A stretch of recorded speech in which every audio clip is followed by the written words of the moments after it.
Hi friends, it's Kayla Moran. Welcome back to the Let's Get Candid podcast. Happy Thursday. Hope everyone is having a great day. Good morning, good afternoon, good evening, whatever day or time it is that you're listening. So happy to be back with you guys as always. And what a day today has been. I'm going to dive right in because I don't want this intro to be too long. And honestly, I am tongue-tied right now. But I literally started my day by putting my makeup on in the car on the way to work with my dad because I was going to be in federal court today and I can't practice in federal court. I'm not admitted to practice in federal court, but it was really nice to be third chair and learn a lot from the judge and be a part of the case and just soak it all in. The courthouse was super nice and honestly it was really nice to just change it up and get out of the house, get out of the office and put my suit on, which ironically doesn't fit. Because although my size hasn't changed, I don't know, it just didn't fit. My pants were huge on me and it was really weird. I just felt so uncomfortable being in my suit, although sometimes I really enjoy getting all dressed up and being a lawyer. So I don't know, that was weird, but it was really nice to be in federal court and experience that. And this morning was also great because I announced my law firm and I officially opened the doors on social media to my law firm, Cara Ruetz Law, where I'll be practicing trademark and contract law specifically for creators and entrepreneurs in the creator economy. So influencers, creators, podcast hosts, anything like that. If you have a newsletter, if you built a course to teach people how to do something, this is for you. I'm here to help you. I want to help you legally protect your business through trademarks, copyrights, and contracts. And if I can't help you, I will refer you to someone who can. But yeah, it felt really great to announce that. And I just did a little bit of some stories on Instagram to chat about that and the reception. And just go check out my Instagram stories as you're listening. And if not, I will put them in a highlight so you can see if it's been over the 24 hours. But it felt really good to finally put it out there because I've been hinting at this for such a long time and it just felt like it was my calling. Like I was meant to do this, and everybody that I've talked to about it has been encouraging and supportive and helpful and wanting to be a part of it with me in the last few months. And this was not originally what I set out to do when I graduated from law school, when I took the bar exam, when I found out I passed the bar exam. This was not the plan. And it kind of just happened, but I knew that it was right and I leaned into it and I'm really glad I did. And like Lauren Bostic always says, launch fast and adjust. So that is what I'm doing. I'm launching and I will adjust as I need to, but she's here and I'm so excited to finally share this with you guys because like posting today was a calling. This career path was a calling, I have always wanted to be a lawyer since I was a child. But as I got older and I got into social media, as we all did, I started blogging and sharing it online because I felt connected to people that way and people were interested in what I was talking about. And I felt like I found my community. I can talk to people that got it or that were interested in what I was doing and connect with them and share with them and commiserate. And it felt really good to be a part of the old school blogger community.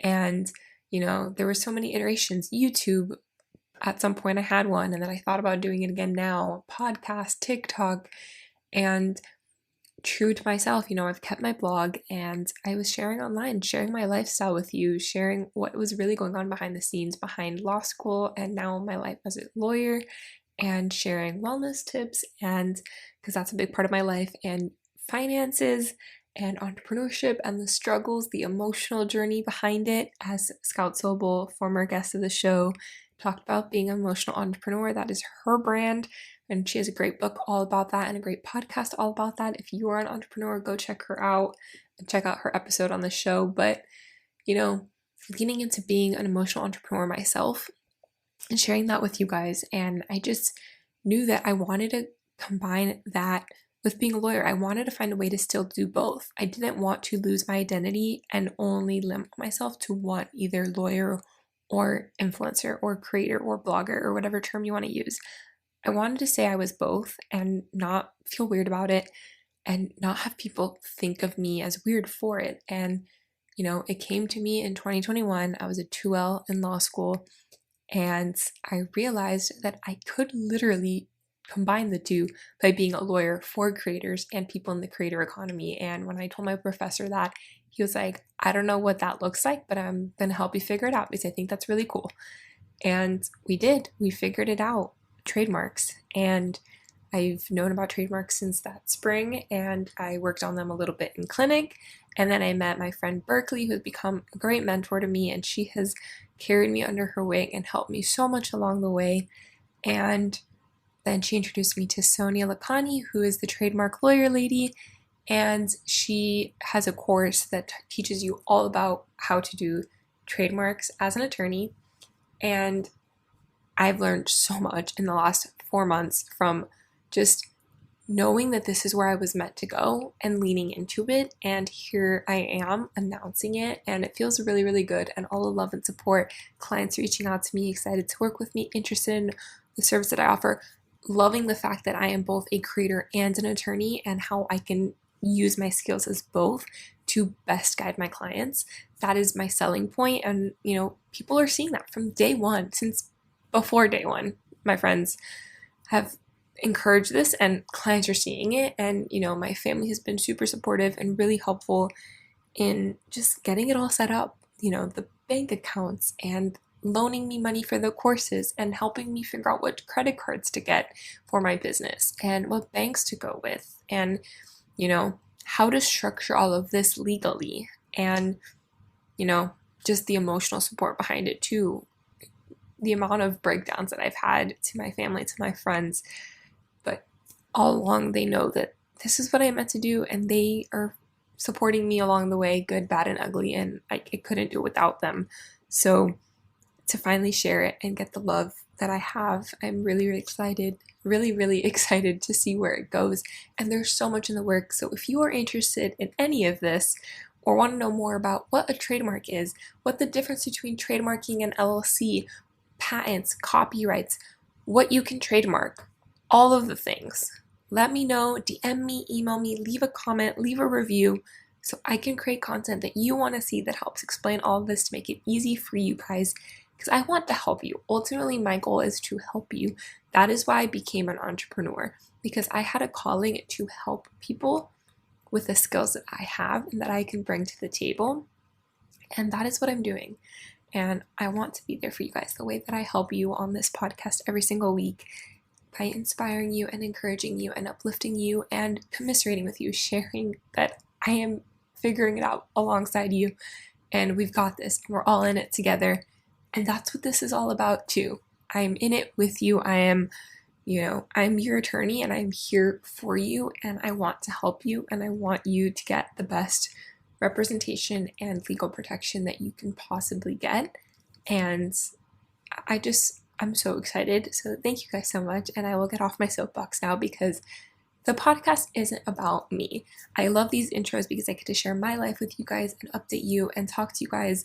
But ultimately, the podcast is about the guest and sharing their story and their life and helping them share their story so they can inspire you guys, and us just having a candid chat and kicking back and having a good time. So before I introduce this week's guest, I'll do my quick suck and sweet of the week, and then we'll dive right in.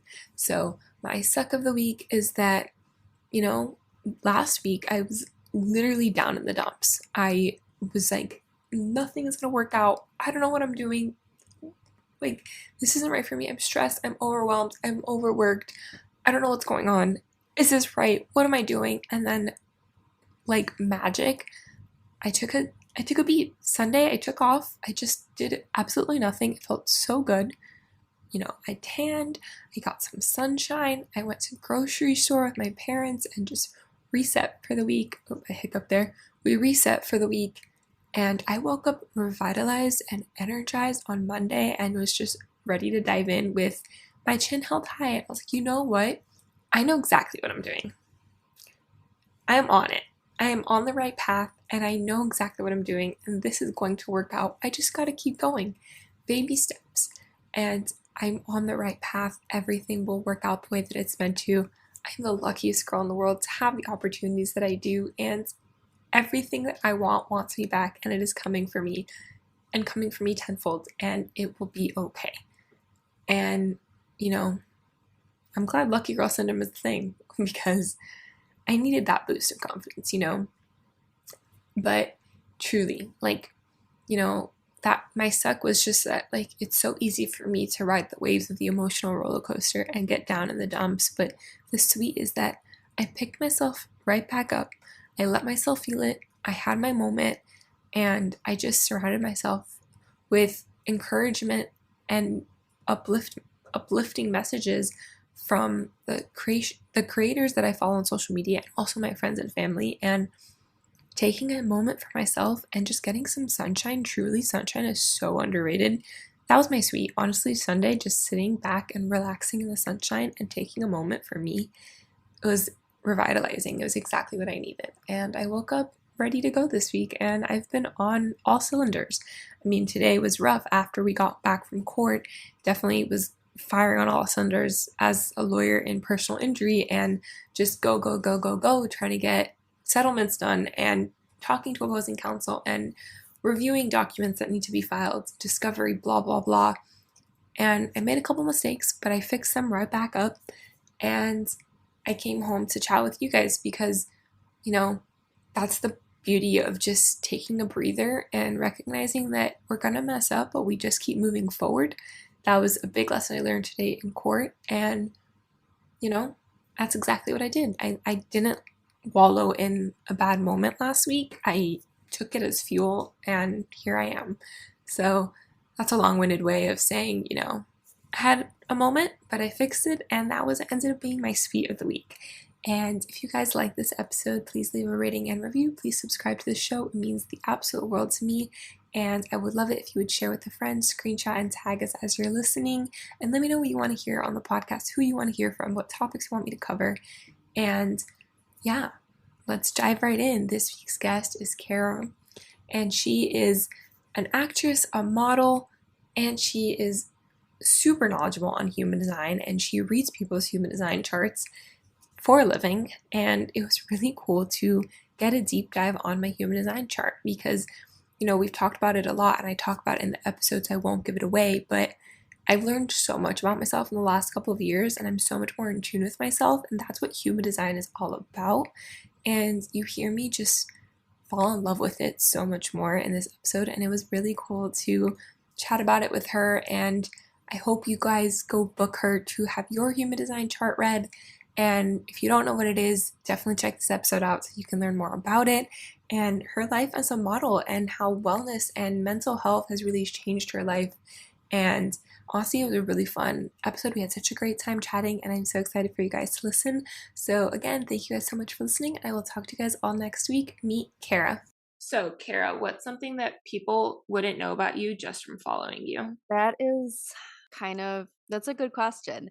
I think that I can tend to look on my Instagram, particularly, like I put a lot of beautiful images of photography and just beautifully curated things out there. And it was difficult for me for a really long time to open up on Instagram to kind of like pour my heart, how people used to do that a lot more, not so much anymore. But like, I think that people have the perception that my life is either curated perfectly or that I am this kind of outgoing sort of person that travels all the time and is everywhere all the time. And that's not the truth. When I was a kid, I was painfully shy, but when I would get on a stage, I was not shy. I was able to perform. But in a party situation, in a social situation growing up, I was super shy. And that has carried with me somewhat into my adult life, but it's gotten way better. So I think that's kind of something for sure. Yeah, that's interesting. So, good segue. How did you go from being painfully shy but still liking performing? Like, and you were a model or an actress. You lived out in Mhm. LA. You were doing the Hollywood thing. Like, and now you're doing more like photography and art and wellness. And we'll get to that in a little bit. But how did a painfully shy kid, an only child, become like? Not. I mean, I don't know how outgoing you have to be to do like modeling and acting, because I guess Yeah, that's a persona, it's a character. But how right. did you get into that? I think I actually ask myself this question a lot of the time because, we have all these home movies from when I was a kid. And every time I'm with my parents and outgoing, I'm singing, I'm dancing, I'm a character. And I always was that way. I would play a lot of the time on the playground by myself growing up, and I'd play out characters for like 2 days. I would create it in my head, I'd create the world. So I was always an actor at heart, I feel like. It almost felt like when I was able to start performing in front of crowds of people, it would light me up inside in a way that was it just felt so authentically me, and it felt just different than going to a party or meeting people and like having yourself almost on display, right? I could slip into this character and pretend for a while, and that was fun to me.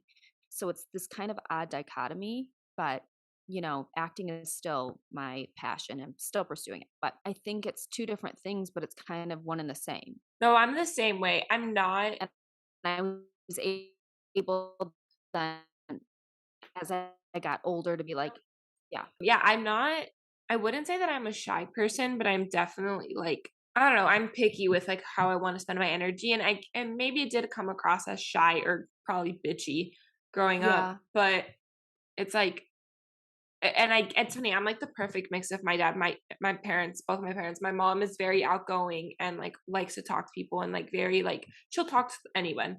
And like I can talk to the wall, but like I have to be in the mood to talk to the wall. same. Like Yep. to be like Yeah. outgoing I and think like it's fun like, and like and other times I'm like I'm standing there, I'm like, I don't want to talk to anybody. Like I'll be out and I'm like, I don't feel like being social. Like I don't want to be here. right. So I'm the same way. And as many people are like, you have to be really confident and outgoing to be on Instagram and putting your life out there. And it's like, yes and no, because it's an escape. It's like, and it goes, so we were talking about off air, like this persona, this character, like everyone is, I'm glad that Instagram is going back towards authenticity and I like actual think, genuine people, because it was a character. Like it's, yeah. yeah, it's your life, but you're putting it out there how you want to put it out there. And like, you're not Right. genuinely It's showing like, who I you really think, are. right. I think when Instagram came out and influencers started to become a thing, everyone just took that as reality. Because up until that point, Instagram had been your friends or family members or whatever posting. So when these influencers started coming in, we took everything they did as truth and reality. And now everyone's kind of taking a step back and realizing that the whole time it was almost like we watch movies, right? It was curated content. It's curated content and it isn't reality. And we took it as reality, like right off the bat. And I think that's what has messed up with people's perception of others and more importantly themselves. Yeah. I mean, like we were talking about, it used to be movies and magazines, and now it's Instagram. And Right. there's, there's a time and a place for it. Like it's still beautiful. I still enjoy watching the very curated content, but I like mixing in the not so curated content because there's still people too, and it's showing that. And it's Right. showing that, you know, you can have the part of you that wants to have it all together and put that out there, but then it's okay to also have the side of you that no one sees. And that's part of why having a podcast has been really helpful for me personally, but also really important because people my age, 24, post like, young adulthood, getting out of college, going into their career for the first time, first job, moving out on their own for the first time, Hmm. all of that. It's like, it's this period of self discovery. And it's important to show that we don't have it all together and that even people who think you think that they do don't, and having those conversations to be able to show that. So, what was it really like the dirty details of living in Hollywood? We were talking about that a little bit off air. Like, what was it like going, was it what you thought it was going to be when you were little and you first moved out there? And what was it really like living in Hollywood as a model and an actress? So, I think that there is good and bad to every situation. That is going to shape how you perceive the environment, right? So, like, for example, the first time I went to Los Angeles when I was 14 years old, it was the best time ever, right? It was like, this is where I want to be. This is like the dream world, right? This is everything I ever dreamt of. I want to live here. I went back again when I was about 18. Loved it again because it was still kind of for leisure and it was fun, and I explored it, though I was taking it seriously at the same time. And then I moved there at 21, and that was just like being thrown right in. That was a huge culture shock for me growing up an only child. I never had that experience before, so that was a lot to take in initially. And I had these blinders on because I was so passionate about what I was doing and my goal there that I really did not take time to assess how I was actually feeling. I was just like a nonstop train, right? Going to all the agencies I could, meeting with them, any casting I'd say yes to, any shoot just to get my face out there. And then it all kind of came to a screeching halt when I was diagnosed with Hashimoto's hypothyroidism when I was like 14. And then when you don't take care of yourself with that and the stress gets turned up, you'll have like an autoimmune flare up. So I was just feeling worse and worse. I was not feeling good at all. I was so tired. I was just running myself into the ground. I was running my nervous system into the ground, and it had to hit rock bottom before I could realize it because I wouldn't have stopped. And so from there is then when the healing began for me. And in terms of like dirty details, I guess you can just get so for me personally, I felt a suppression of my voice because I was always trying to be things for other people. I wanted my agency to like me. I wanted people I met to like me. I wanted to get booked for the job. It is such a personal thing that you have to have really thick skin because you feel like people are constantly judging you just for being you, right? It's not other anything other than like a skill set, or if you have another job it's like, well, they have these abilities or they know how to do this or work this software but this person doesn't, so they get the job, right? When you're in the world of acting and modeling, you really, if you're not careful, you can take it personally, right? Like, oh, they just don't like me. And so you start becoming almost, you feel like for a little while, I felt like a puppet for other people, like they want to change my hair color. I have to do this. Maybe if I act this way next time, because you want to get the job. And when COVID happened is when I always have had a very strong sense of self, and it was really hard for me to let go of control because I always had a vision in my head of how I saw my career, the choices I wanted to make with it, the shoots I wanted to do. So, that was difficult to let go of control with being with agencies and stuff like that for me personally. And because when you're a creative person, you kind of, I liked creative directing my own shoots, and I didn't always have the ability to do that. It's like, be quiet, you're the model, don't talk, just do what your job is. So that's always been difficult. But that's the one thing that I would say has been in overall the entertainment industry for me, is giving up that sense of control and how you can lose yourself in the sea of what you think other people want you to be. It's so funny that you're saying that from the lens of the entertainment industry, because that's kind of how law school is for me. And I've talked about this before. I also have a big fear of losing control. And I was never that little girl who like planned out the wedding and planned out like, Mrs. Whatever, and like had my life planned out, 2.5 kids, a dog, a house, white picket fence. Like, I was never that kid. But I know what I want, and I've always known what I wanted deep down. So it was really hard for me to reconcile that vision for my life. And when I got to the stepping stone that would get me there, it wasn't what I wanted anymore. And like shedding like all of those like goals and dreams that I had as a kid and this vision for my life, really going back to zero, like, blank slate, and figuring out like, okay, what do I like? What do I want? What, Right. Who am I? What voice do I have? Do I even like, can I use my voice?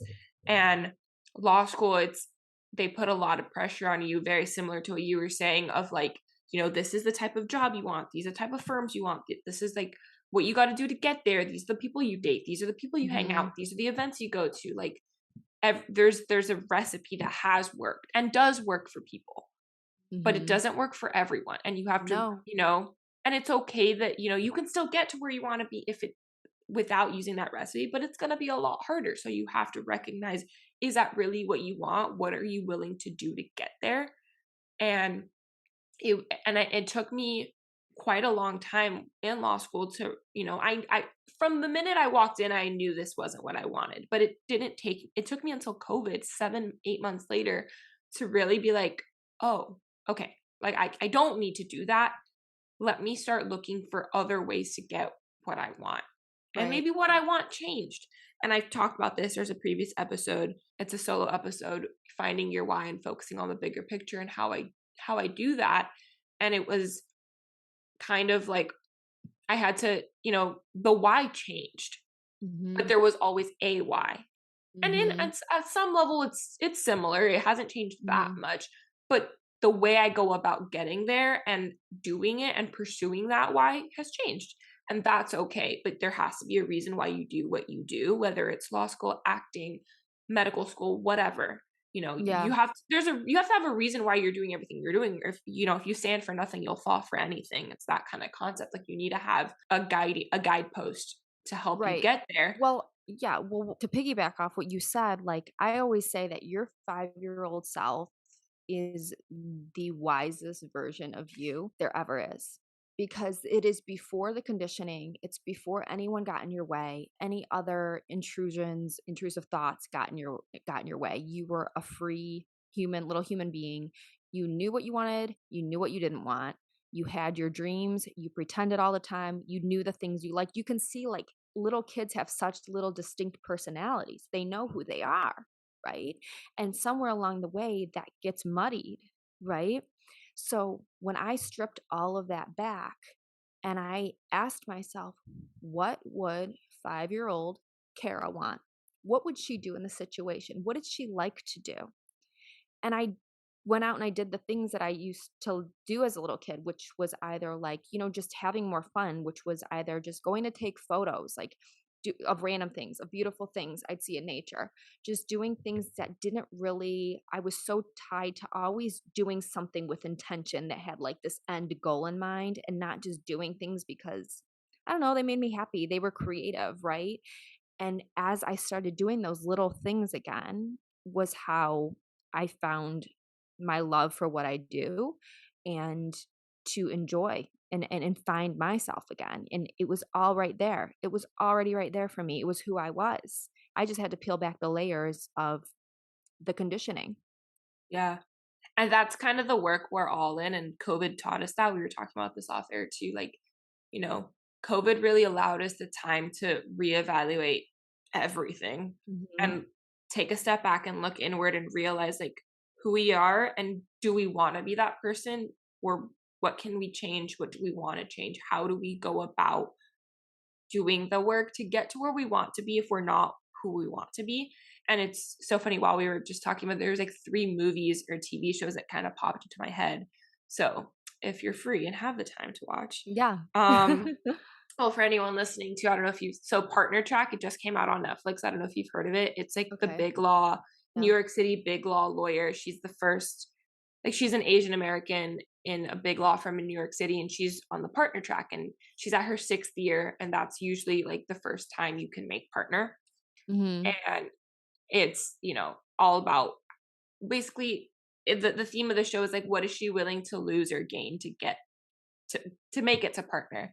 Mhm. And she's also Asian American. It's never been done. Like it's diversity and inclusion. It Right. there's a lot of undercurrents going on, but it was just, you know, she lost a lot of who she thought she was. She compromised herself to get where she wanted to go. Mhm. And at the end of the day, she has to realize, like, was it really worth it? Am I proud of who I am now just to get Mhm. that title? Yeah, and there's a lot Mhm. of great things that come with that title, but what are you giving up to have that Right. title? And so it's kind of like what we were talking about. And then the other one about the inner child, like so I've been hearing a lot about the inner child and the inner child, and like, what would your inner child do? Talk to your inner child. That's who you really are, your core. Mhm. And I never thought of it in the sense of like a specific age. And Mhm. because of the conditioning, because of the trauma, I don't remember my childhood. There's a very large part of my childhood I do not remember. And I Mhm. see pictures and I can like vaguely remember like that moment, Mhm. that memory, but I can't tell you, like, I don't know what 5-year-old me Yeah. wanted or liked. I have no idea. Right. And so now that's something that I want to think about. But there was this movie, I watched it a couple of days ago with my parents, The Ultimate Gift, and it's an older movie. Mhm. I don't know if you've heard of it or seen it. So basically, like, his inheritance is it's to get the ultimate gift is ultimately his inheritance, but his grandfather won't give it to him without him. He has to do 12 tasks in a year to be able to get the ultimate gift. Mm-hmm. And he doesn't even know what's at the end of the line. Like it could be nothing and it could be a lot of things. He has no idea. Yeah. But he has to, at first he like really doesn't want to do it. And he's like, thinks this is stupid. Like, give me my money or I'm leaving.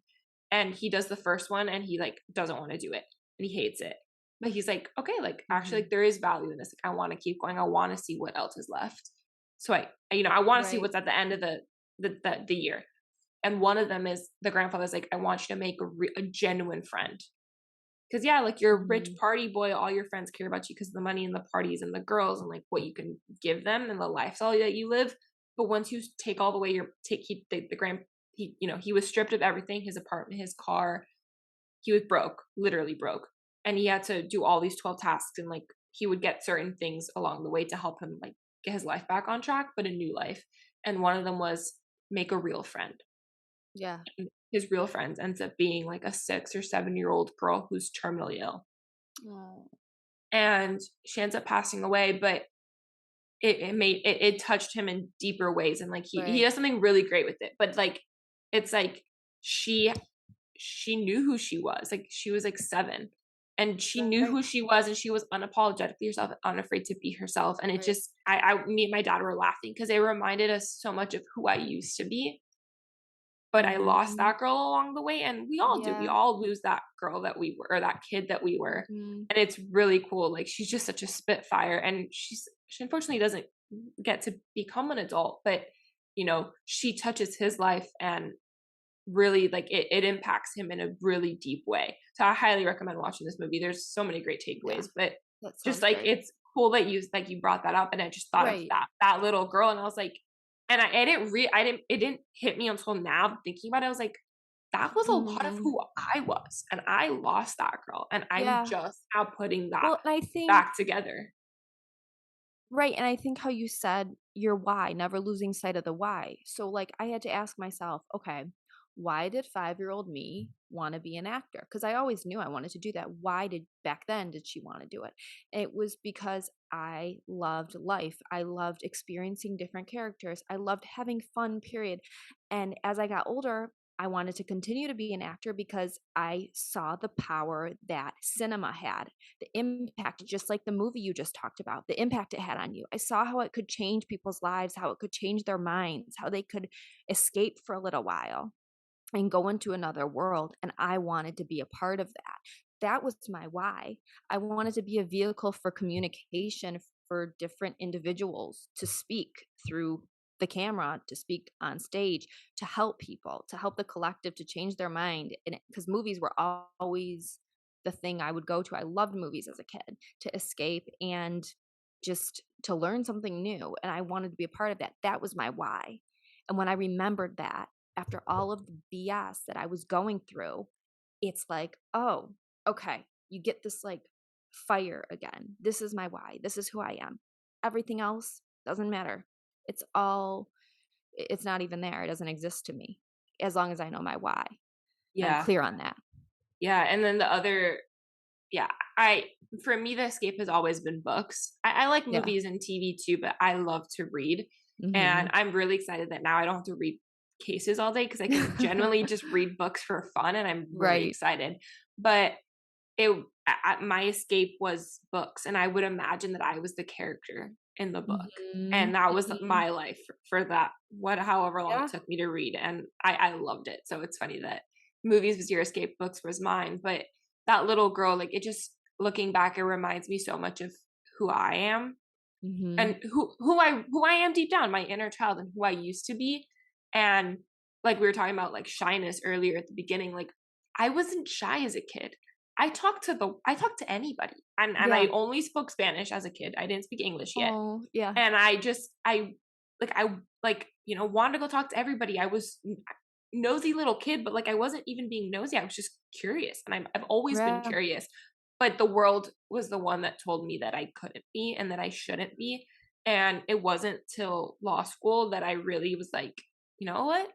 I'm just gonna, I want to be those things again. I that is still who I am deep down, and I'm gonna work backwards to get there. And so the podcast was kind of my avenue of, bringing back that curiosity and talking to people again that I wouldn't have the opportunity to talk to without Zoom. Yeah. And then so that was really cool that we brought that up. But then the other show the show that I was watching last night, All American, the football like CW show, and it was season 3, episode 14 or 15. I don't know, one of the two. And I'm still behind on the show, but basically it's a college recruiter tells him this, and then he ends up telling his team this at halftime. They're losing, they're down by a lot, and he comes and tells them like, football used to be fun. Why don't we just, instead of for college and to make it to the pros and why don't we just play for fun? Let's play like we used to when we were kids. And they won and they ended up coming back and winning because they were just playing for fun. Yeah. And we forget that with sports, with acting, with whatever creativity, we forget that the reason we got into the things that we were into now is because they were hobbies, they were interests of ours when we were kids. We thought it was cool, it was fun. We wanted to do it. It was enjoyable. It was exciting, and it was something to come home at the end of the day and talk to your parents about and show them what you did at school. Right. So why don't we go back to doing things for fun? And I'm really glad that, that kind of instant gratification curation is going away, because we're doing things because they genuinely matter and they mean something to us now, and because it's fun again.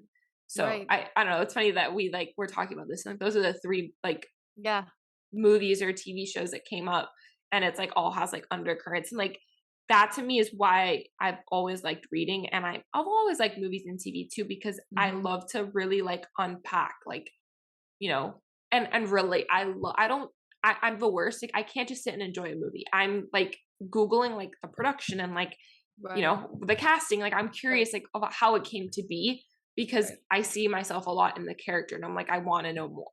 Give me the I never really wanted to be in Hollywood in that sense, but I think it would be really cool one day to just be on set and see how it comes together. And there's it's amazing. I'm a nerd. I love that stuff. Yeah. And there's a book series by Gillian Dodd called The Keaton Chronicles. And if you read for fun, I think you might like this.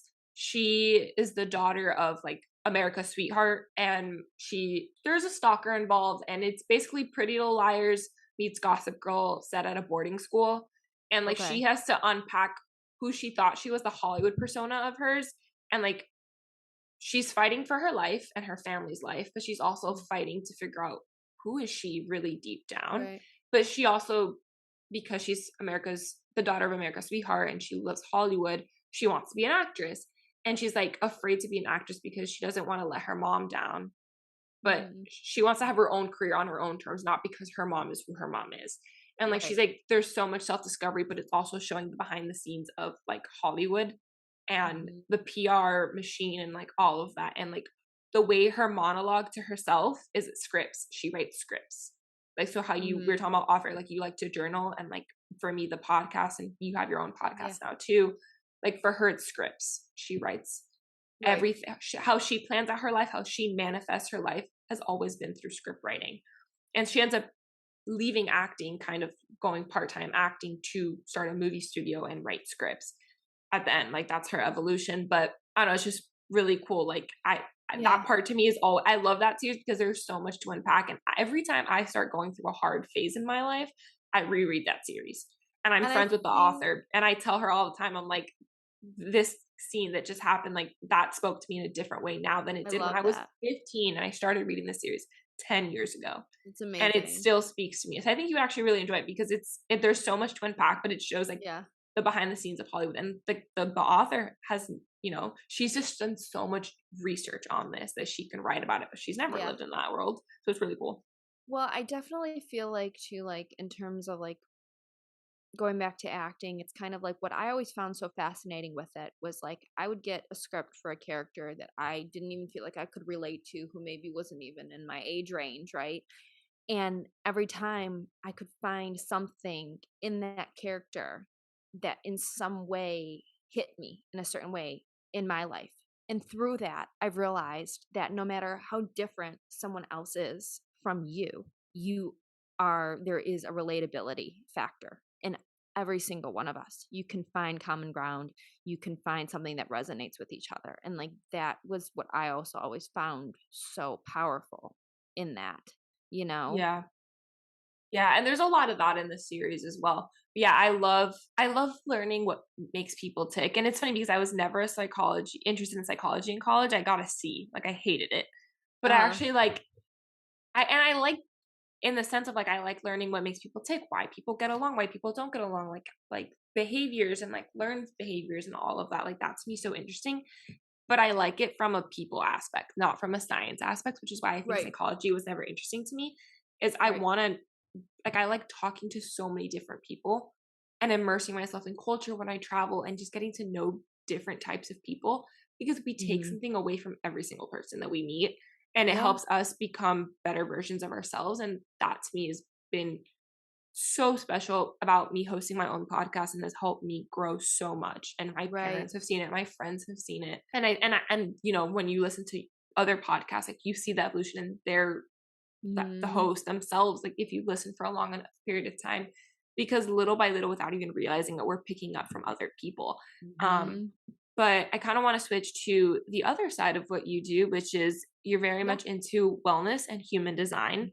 So Mm-hmm. you read my chart, and I really am curious. We were talking about this a little off air, but I wonder for anyone who's listening, if you've never done it, highly recommend. But what is human design and how does it differ from astrology? Because like everyone is like, I'm into both, but like, you know, Right. this it's the same information to get both systems, but like what's the difference and like what is human design? So basically, when you were born, depending on the time you were born, the location you were born, the day you were born, you we all have a different human design chart and we are all a different type.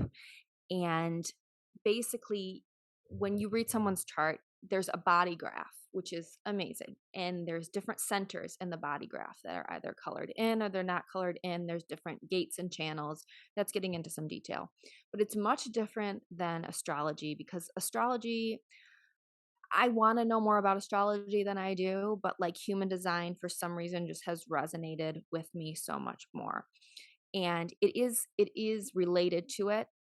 They do talk about that. However, in human design is basically a roadmap.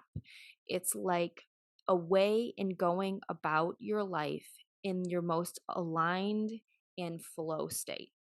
If you learn about your human design and your type and you kind of consciously make an effort to little by little live more in flow with it, it'll be so easy and your life will become more in flow. And so it's basically like, what if someone gave you at birth, gave your parents this blueprint and like, this is how she is, like, this is her type and this is how she's going to move through the world. It's And so funny that you say that because my mom always like, you didn't come with a handbook. I don't know what to deal with you. I'm like, but we well, we did. actually did come with a Yeah, we handbook. did come with a handbook, and I, like, think back and I'm like,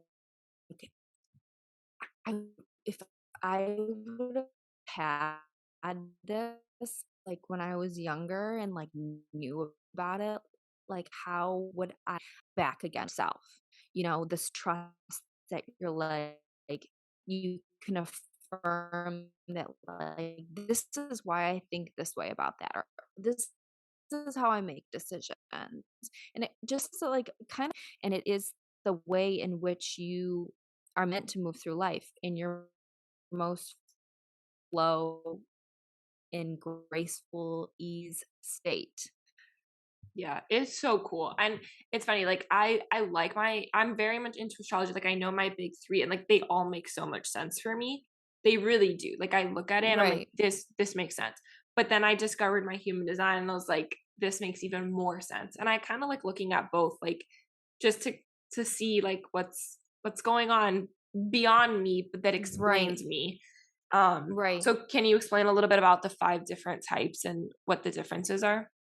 Right. So there's a generator, a manifesting generator, which is just a like a type of generator basically. And then there's projectors and reflectors. So basically, generators are they're I'm a generator, you're a manifesting generator, and generators are basically like the light in this world. That's what I like to think of them as. When a generator is doing the things in their life that light them up, they naturally draw people into their sphere, right? And so their strategy is to engage with life by waiting for things to come to them so that they can respond to them. On the other hand, if they have been moving through their life like a manifestor does, which is initiating like an action rather than waiting to respond to something, they're going to end up being frustrated and life is going to feel really hard for them. They are the life force of the planet, basically, generators are, and they're designed to know themselves by observing the things that they respond to. And through responding, they will experience a feeling of satisfaction in their life and in their work. So their work is actually their gift to the world. So when I found out, that's just the generator type, but when I found out I was a generator, it made so much sense because when I would get up on stage, that lit me up inside, and performers, they light people up, right? Naturally. So that was like, oh, that makes sense. And so manifesting generators kind of are a hybrid of that. So a manifestor is there on the other hand, they're initiators, right? So their strategy is they're kind of like the leaders. They inform others of their decisions before they take action. And when they can't manifest in peace, they will experience anger. And they're designed to have a powerful impact and basically be initiating mechanisms for the other types. So initiating is their gift to the world, right? So for a manifesting generator, they are a type of generator in that their strategy and authority is the same. So, like a generator, they wait for things to come to them so they can respond to, but they have a motor to the throat connection. So, it's kind of like a little bit like more nuanced and detailed, but basically, all you have to know is that they kind of have a little bit, I like to think of like extra umph in that they can initiate and generate. Do you know what I mean? Yeah. And then projectors. So they're the guides of the world.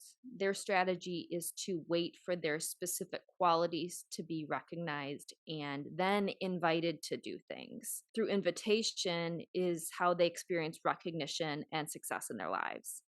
And if they initiate, like if they decide that they want to manifest or initiate something like a manifestor does, rather than wait, they will experience a lot of resistance and rejection in their life and they'll just become bitter.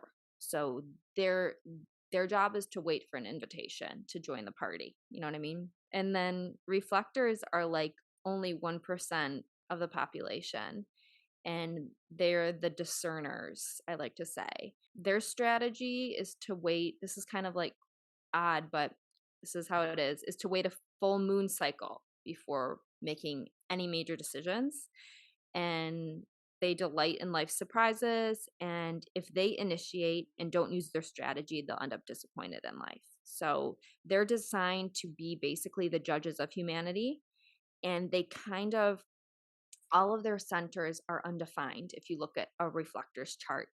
And they reflect basically back like the collective of humanity. So their ability to kind of clearly discern is their gift to the world. It's the reflectors are really, really interesting to me. No, I think it's so cool. Like, I was looking at mine. It said, if I'm not like, what is it? I sent it to you, but hold on, I have to look it up. There was one particular that I was like, this is so true. And like, it frustrates other people and it frustrates me sometimes, but it looking back, it makes so much sense. It's like my authority is my gut, and how I make things happen Yeah, is your sacral is your authority. So for me, for example, like I'm a generator and I have an emotional authority, right? So both of our strategy is the same, which is responding. But our authority is different. So for you, like your sacral authority, like you probably have the ability to, like, you can start something. And I think you were kind of talking about this, like when you walked into law school and like right away in your gut, you were like, Yeah.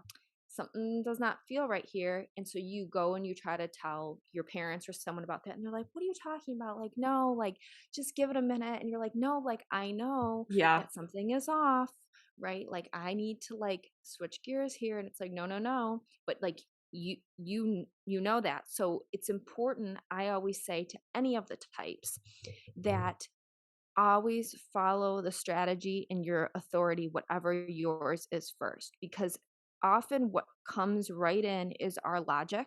So let's say you feel something in your gut, immediately you're going to try to kind of suppress the gut and be like, that's just a weird feeling I'm having. And you try to logically explain it.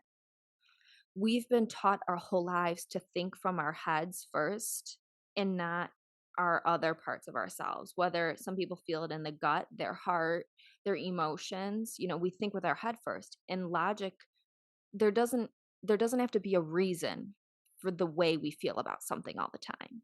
Yeah. So try to not think with your head all the time first. For me, I'm an emotional generator. So a lot of the time through my life, I will go to make a big decision about something. I do have my sacral defined as well, like you. So I do feel this. Like, my family's told me in the past, like, you make a decision on something and then you switch it because my emotions start to who I am. I'm supposed to ride an emotional wave, and I have a big release of emotion. This thing that I thought was so wrong about me all my life of feeling emotional was just who I was. And I needed to embrace that in order to find clarity. Yeah. It's funny that you say that because for me, like, Have you felt that way, like with your gut, like your sacral a lot? yeah. No, it's exactly what you said about like law school. And I remember like, and it's funny because it's my authority is my gut. And then how I know I'm on the right path is satisfaction. And when I feel that I'm not doing things that are aligned for me, I feel frustration. And Mm-hmm. I've always felt that I was a very emotional person. A lot of people thought that you know, I got told all the time, I'm too much, I'm too this, I'm too that, I'm too intense, I'm too passionate, I'm too overwhelming. Mm-hmm. And it sucks because it's like I don't know how to like though that's just who I am. Like I can't be myself around you. Then like, like and I always just felt like I never belonged. I was never good enough because Right. everyone was telling me I'm all these things and they didn't accept who I was. And so I didn't Mhm. accept who I was. But it was just that like I didn't know it. Now I do. That like I yeah, logic kicked in and like I ignored my gut, even though knowing like this wasn't right for me. But then I was Mhm. frustrated because it wasn't working. And I came across very bitchy, very intense, very Yep. overwhelming because I was frustrated. And Right. now that I know this, it like looking back, it's a lens of seeing past experiences and I understand now like why that happened. But and I mean, like, we're not too much, we're not to this, we're not to that, we're exactly who we're meant to be. But Mhm. it's nice having a roadmap, like you said, of understanding why I was reacting the way and responding the way that I was and why I was so frustrated. Because Right. if all I've ever wanted was to feel seen and feel understood and feel like people cared and gave a Right. shit about me. And Mhm. all the logic kicked in and I would, like avoid I would focus on the wrong kinds of people because logic said I had to Right. do this. And I was frustrated and I was only hurting myself more. And it ruined my relationships with a lot of people for a very Mhm. long time. And it's hard when other people aren't also doing the work and figuring out these roadmaps and using these tools and systems that we have to help explain us. Right. But I can't just explain to my parents that, like, I this is always why I was I frustrated. know. I always think, like, how cool it would have been if, like, when we were kids, like, in school, if, like, they, like, broke us up into, like, our different types, and, like, because I remember as a kid, I was a visual learner. Like, I was not a textbook learner. If there was, like, a PowerPoint presentation on the board, like, I could retain it, and, like, that just is the type of learner I am. So, like, I wonder how cool it would be if we did that and taught kids in the way they're meant to learn and perceive the world and information and listen to themselves, and not have just this like, because think about it, how like closed-minded we still are in terms of college and everything, how everything is the same for everyone. And it doesn't work that way. It's just Yeah. illogical to think that it would either. Yeah. I'm excited for, when, like, it's funny, like, we're talking about, like, you actually were born with a blueprint. Like, I'm gonna be that person, but like, when my kid is born, like, I'm gonna look up their chart, both like Same. astrology and human design, Oh, and like use that to guide me. And but it's so true. Like, everyone learns so differently. I'm a hands-on learner, always have been, and mhm. like, I wish, yeah, people helped us actually learn the way we were meant to. And like, if we did that, which it's hard to do, resources, it's very difficult to do that, there's a lot of Mhm. kids, It is. and there's only usually one teacher, they're already overworked and Right. underpaid. But it would be really cool if, at least at home, we use those tools to help our kids, like help us Yeah. help our kids. So I think, you know I with tell what we were anybody talking about. who's yeah. I tell anybody who's, like, skeptical of it, because it sounds really unbelievable, like, when you first hear about it, but I Yeah. tell anybody, like, "Just go look up your chart first before you wanna talk to me or do a reading or anything, just, like, go look up your chart and, like, read a little bit about it for yourself, and you're gonna be like, 'What? What?'" Like, every Yeah. person that I've told about it or all my family and everything, it's always so spot on that I still can't even believe it myself oftentimes. Yeah, it's so funny. And then, like, it said, like, how I manifest is specific, and it's Mhm. very true. Yeah, you're Like, a specific manifester. I have a note on my phone of like manifesting a certain thing, and I have all of these like points.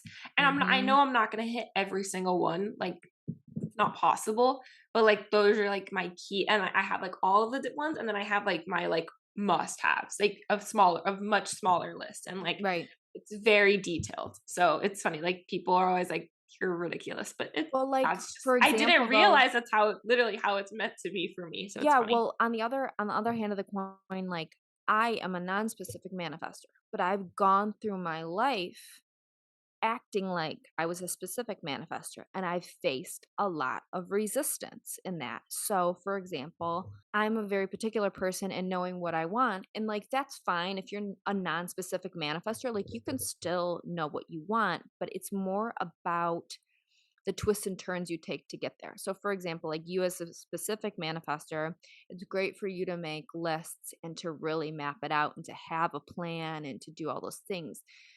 I was doing all that stuff like all my life, and I felt frustration about it when I wouldn't really get what I wanted as easy. I was met with resistance. And so when I found out I was a non-specific, I was like, I am supposed to I'm supposed to have the vision for what I want and then let go of the reins, right? And let my strategy and authority guide me to what feels good in the moment, like knowing that the thing I want is out there and it's coming to me, but the way I go about getting it is not going to be the path I think it's going to be. And I can't even carve it out myself. I'm not meant to carve it out.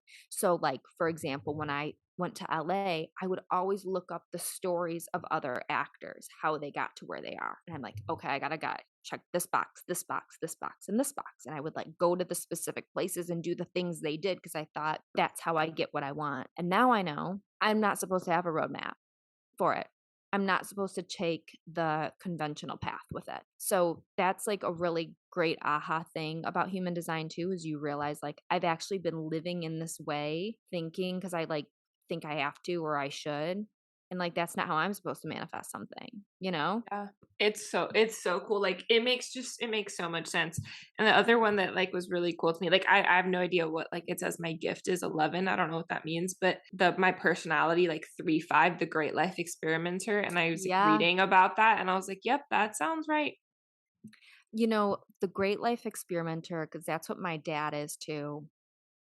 I I want to do love my parents. I want to do all my friends, and like, just like, I'm like that person. I'm like, I'm not gonna, like, on a first date be like, when were you like, yeah, I'm not gonna ask, but like, I'm not that person. But like, once I do know their birthday, I like, and I don't ask. I just like let it happen. Like, with my friends and stuff. Like, Yeah. I'm not gonna ask you. I'm not gonna be that girl. But once I find out, I'm like, my brain is working. I'm like, like Yeah. and every time I know the zodiac signs to avoid friendship and relationships. Like I know, like, man, the human design, like I haven't really like figured that one out yet. That's a lot harder.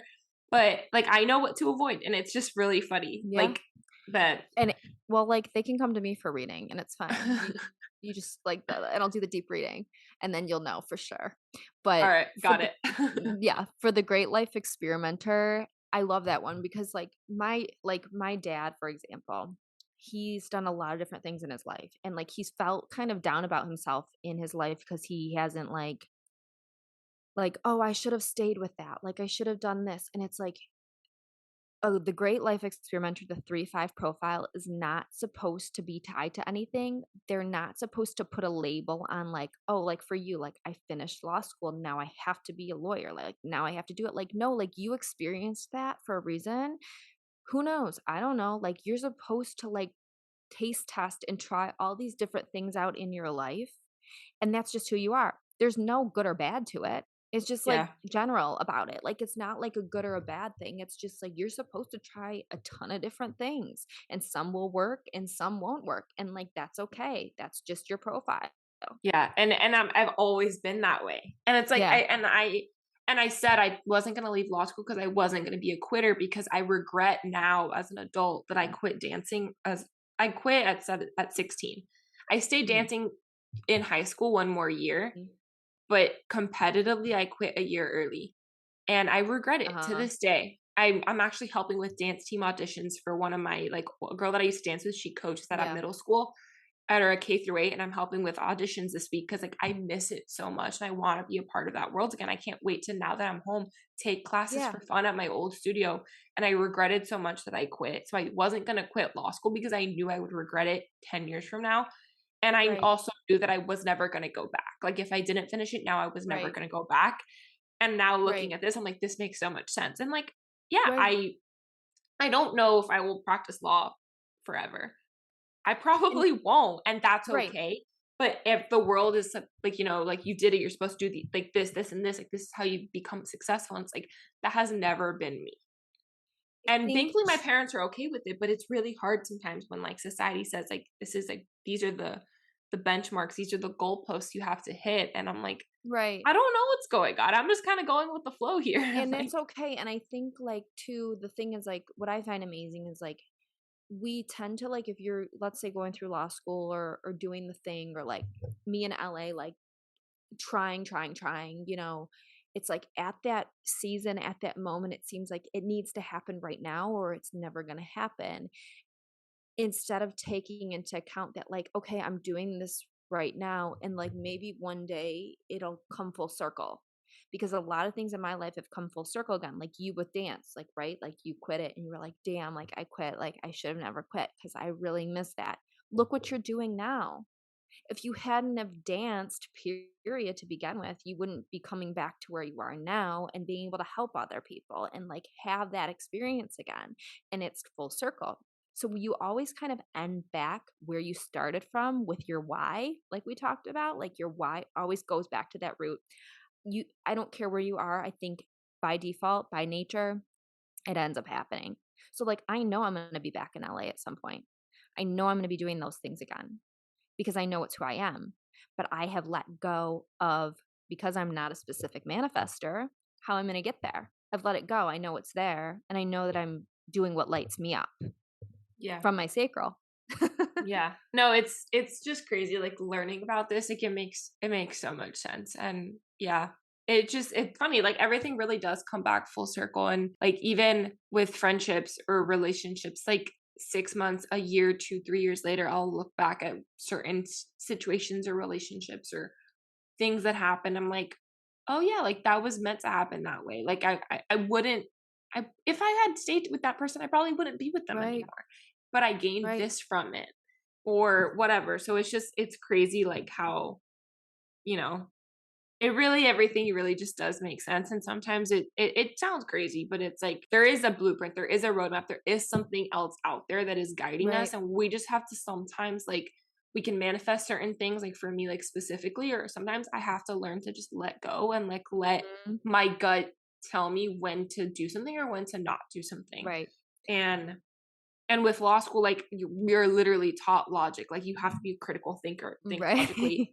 I'm not that person. I can be, and I'm good at it. Yeah. But I'm a gut person. I'm an emotional person. Right. I let, I've always said before I discovered this, I was like, I get vibes from people.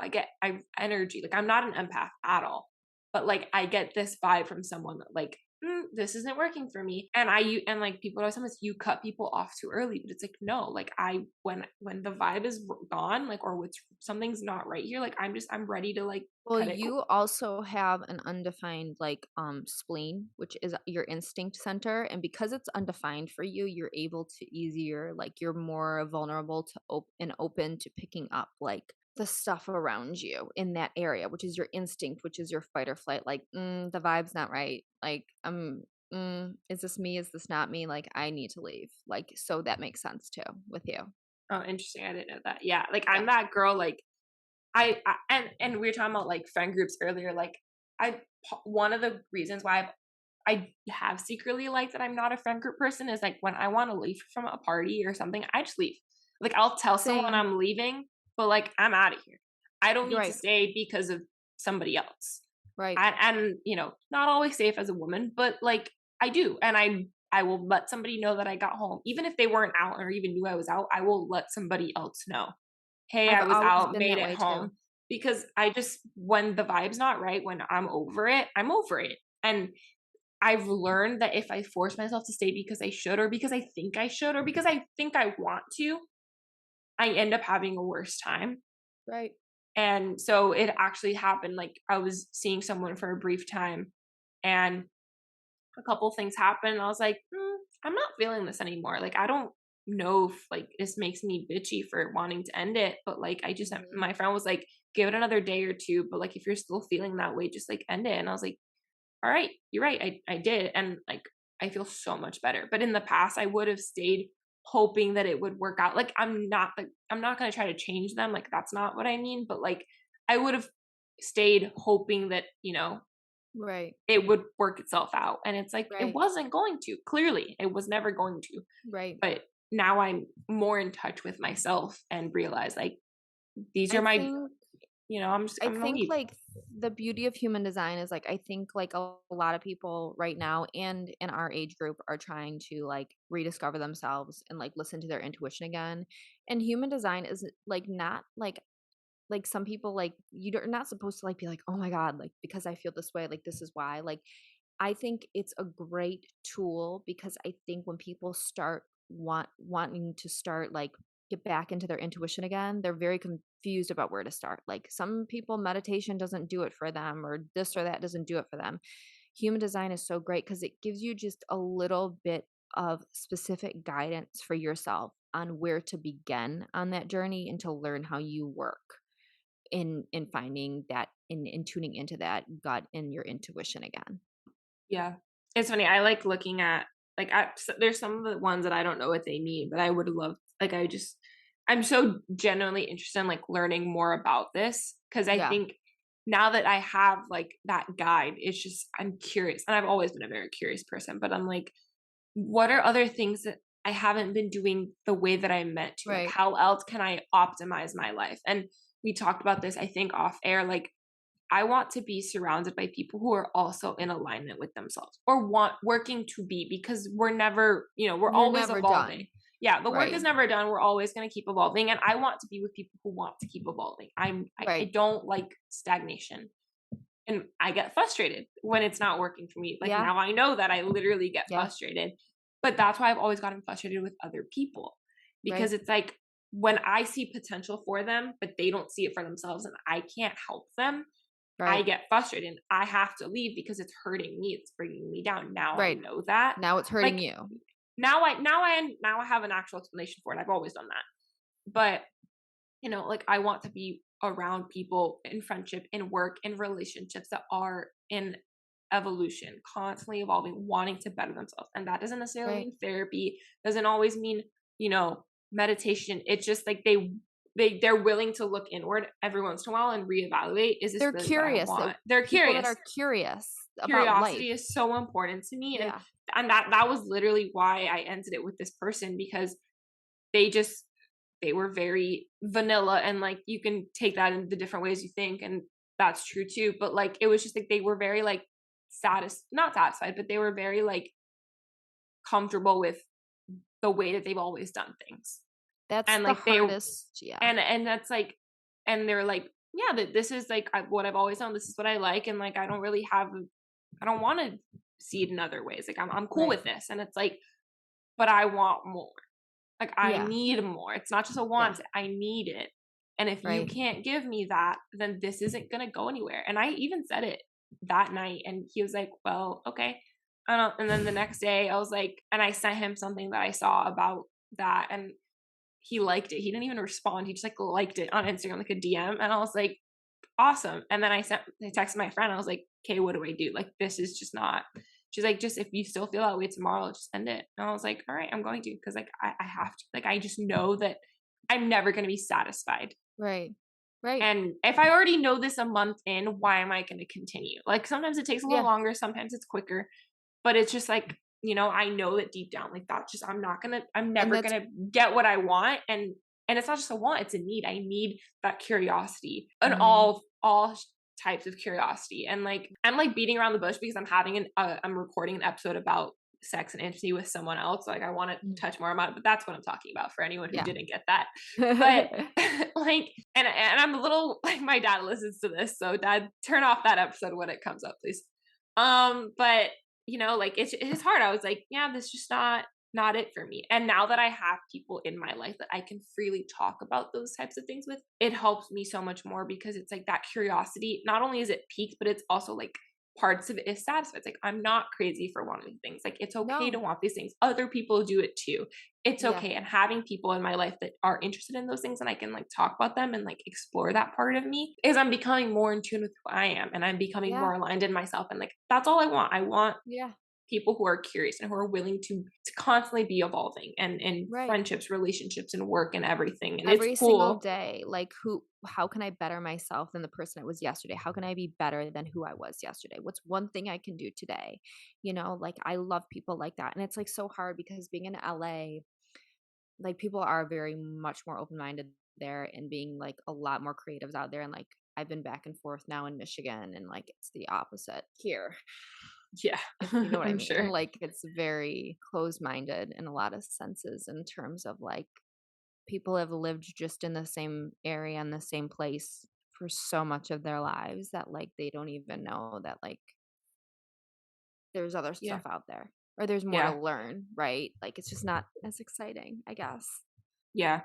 I'm very grateful that like my family, like my dad more so than my mom, but like if I learned something that day, or like I'm curious with them, I'm like, oh, I you know what I learned today? Like, or you want to know something I learned today? And they're like, what? And they're like, I tell them, I'm like, oh, that's cool. Like they'll ask me questions. They'll be curious about it.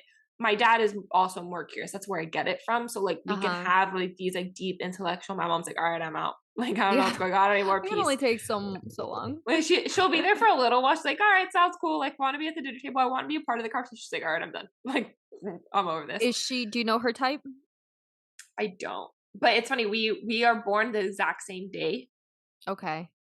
And just different location, different time. So we, but our charts are like astrology wise. Like I don't know like her date and the time of birth. I need to find out when she was born so I could look up both. But we're both Sagittarius, so like literally we're just constantly butting heads because we're very strong, stubborn people. Right. And my dad's a Leo, so it's just a lot of chaos. Mm-hmm. But my dad, he like lions do, like they only like assert themselves when they feel they need to. Right. Like they're kind of like, all right, I'm gonna let you two figure it out. Like like if you like think of like, you know, nature, like even Lion King, like they'll let the cubs fight it out, or the women fight it out, and the lion will roar when he needs to. Like that's literally my dad. He lets us go at it, and he's like, all right, we're done. All right, you've had enough. Let's go. Yeah. I feel like that's a natural like mother-daughter thing. Oh yeah. But if my dad piques my curiosity, I pique his, and like we're both willing to just constantly like learn and evolve. And my mom is not as much. So it's funny. But yeah, it's just funny how how like once you get to know like these systems for other people, it just makes so much sense. And like It I does. went on my bar trip I went on with my friend for 2 weeks in Europe. I went for 3, she was there for 2. And she's an Aries. It was like our rising, either our moons or our rising were the same, like, or I think both. We were Yeah. very, very like, our charts were very similar. Yeah. And like our family's charts were very similar to each other's. Like everything just made so much sense. And it was like, don't get me wrong, we have our fights and little bickering things, like just like the way we were conditioned, like the way we were brought up. She's also from Michigan, funny enough, like things like that. Like she's doing the big law lawyer thing, the corporate like lifestyle, which I'm not interested in. So we have fights about like little things at times that she talks about. I'm like, I know that's not it for me. So like, I'm just going to like disregard, but like, I have to check myself because like, that's who she's into. Like, I need to like support that. And she, you know, like, so like learning, but it's a really like cool friendship. Like this is a recent friendship. It's only been a month and a half. She's the friend that I asked, I'm like, should I end it? Like, I don't know. And she's like, you know, you're not satisfied. Like, just like end it. It's okay. Cause we had on that trip, like we just, because we were so much in alignment and so in other ways, not even on that level, like just like literally like spiritually, I guess, or just like, you know, just the way we are meant to be. And that makes sense. It was just, I don't know. I love learning about like other people and how it all like, and I want to surround myself with the right kinds of people in that sense too.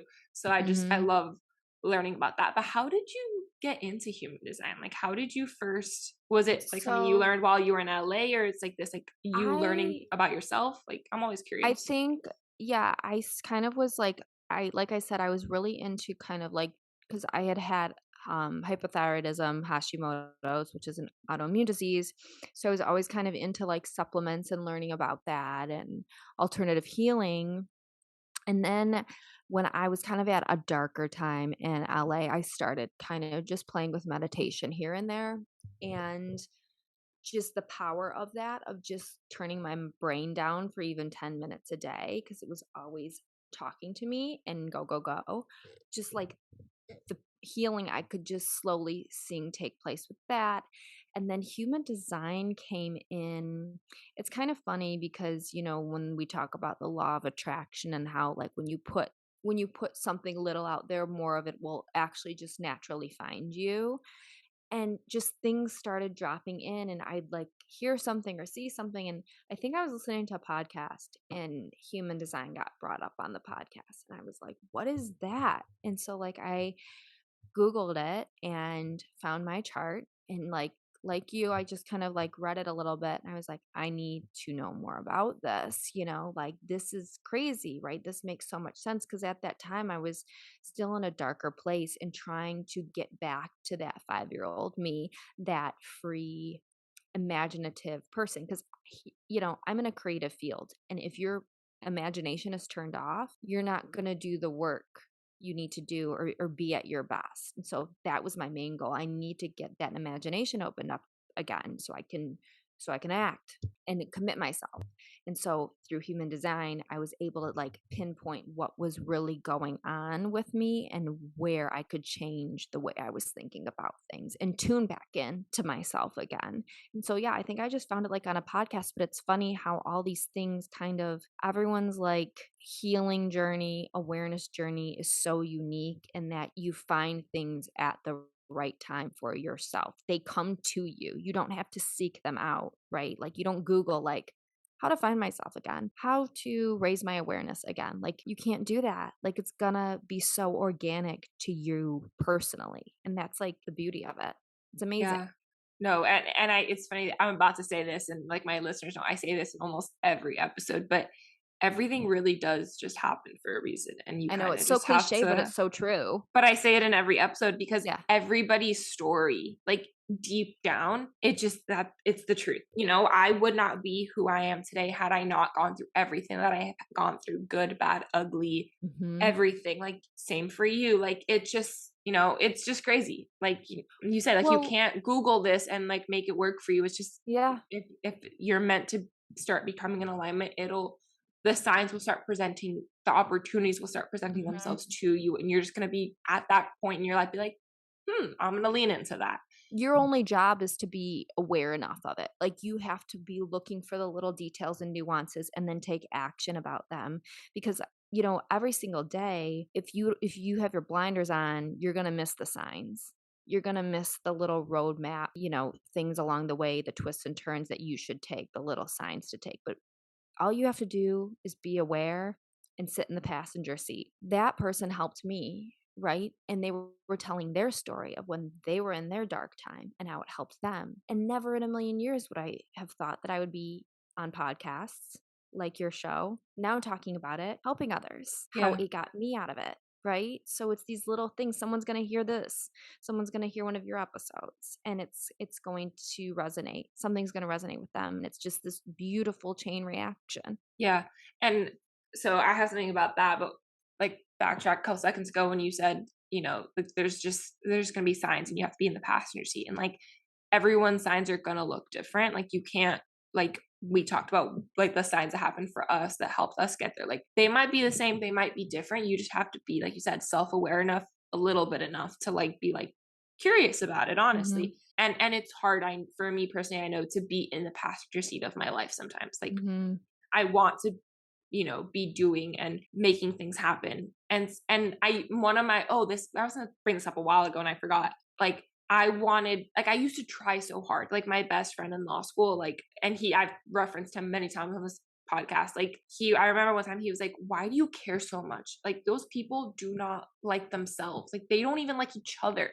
Why do you so badly want to be friends with them? Like Right. you're not meant for them to like you. It's okay. Why are you trying so hard? Like I love you, but you need to stop trying so hard." Right. And that was like shocking to me. It's like, what do you mean? Like I feel like I'm not doing enough. Like I feel like I have to be doing all these different things, and it's never. He's like, "So then stop. Right. Take a step back." And this was like, I want to say this was like 4 or 5 months before I started my podcast. So like the next big conversation him and I had was like the name of my podcast, like coming to us and like being a light bulb moment. And I've shared that story too, but it was like, he's like, "Why do you care so much? Like, why do you so badly want to belong? Like, you're not meant to. That's okay. Like, I don't love you any less. Like, the right people aren't going to love you any less because you aren't part of the popular girlfriend group. Like, they don't even like each other. Relax. They're not You're even fine." thinking about you. Like, they're No. thinking about themselves. And the truth is like every single person, that's how we're built. We're built to think about our needs all day long. So I used to think that way a lot too. Like, what are they thinking about me? Like, oh my God, I just went to this casting. They're going to be talking about whatever, whatever, whatever. And it's like, they're not even thinking about you. And also too, I think going back to talking about everyone's journey being different, I think when you want to, sometimes like I wanted other people in my life to have the experiences I was having, and like wanting them to see the signs and like for their life to have the same evolution I was having. And it's like, that's what can be really frustrating sometimes, is it's like every person is going to turn on their awareness at their own time and at their own speed. Like you might think you're seeing the signs for them and trying to get them, but you can't make them see the signs. Just like stay in your lane. Yeah. No, it's so true. Like, and that goes with, we've talked about this before too, like in dating and relationships, addiction, like mental health, like they have to want it for themselves, and you can help illuminate the path for them a little bit, but they have to be self-aware enough, like you said, to realize like, oh, this is a sign, I'm going to take it. And it's hard to not get frustrated when, like you know that this is right for them, but they're not ready yet. Yeah. And that's okay. Something will resonate somewhere along the line. Something will happen to resonate with them, but it's not anyone's job but theirs to figure that out. And it's hard sometimes too when it could happen when you're not friends with them anymore because it just wasn't working and you had to protect your own energy, and you might walk away for your own self, and then you realize 5 years later, like, oh, they did do the work. And you might reach out, they might reach out, make amends and build a different friendship, or you may not, but you may know that like they did it, and like you just have to be happy for them. And like looking back, like I would never would have thought that I would reach back out to certain people and apologize, or like just let them know like, hey, I was thinking about this, and like I recognize now like why that had to happen, even though it hurt when it happened.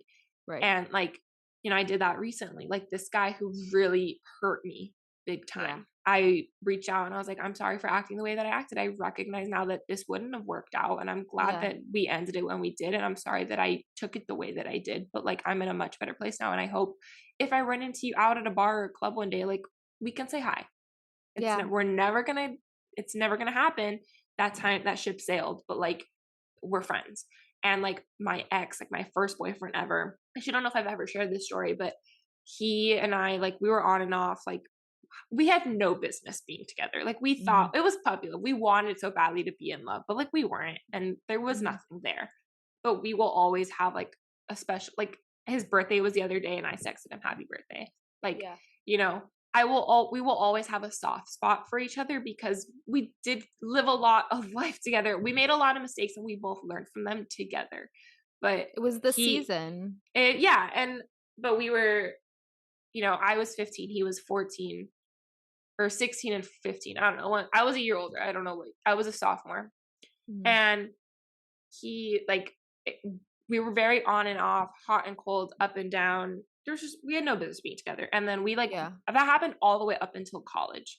And I vividly remember like he was playing at a JUCO baseball pitcher and, you know, he made it big time. I mean, JUCO, but like he made it big. Like he was big man on campus, like girls, parties, this, that. He got into drugs.